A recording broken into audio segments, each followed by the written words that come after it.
BMKG memprediksi sebagian besar wilayah Indonesia akan memasuki musim kemarau tahun 2026 lebih awal dibandingkan rata-rata klimatologinya. Kondisi ini dipicu oleh berakhirnya fenomena La Nina lemah pada Februari 2026, yang kini telah bergeser ke fase netral dan berpotensi menuju El Nino pada pertengahan tahun.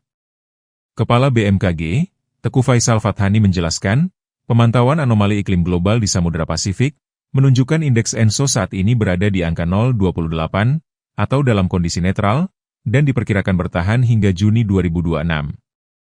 Meski demikian, mulai pertengahan tahun, peluang munculnya El Nino kategori lemah hingga moderat mencapai 50 hingga 60%, sehingga perlu diwaspadai sejak semester kedua tahun ini. La Nina lemah yang berlangsung sejak Oktober 2025 telah berakhir pada Februari tahun 2026. Kemudian, yang kedua, awal musim kemarau, bahwa sebagian besar wilayah Indonesia diprediksi masuk musim kemarau pada periode April, yaitu ada 114 zona musim atau sekitar 16,3% dari seluruh zona musim yang ada di Indonesia sejumlah 699. Akan memasuki musim kemarau pada bulan April 2026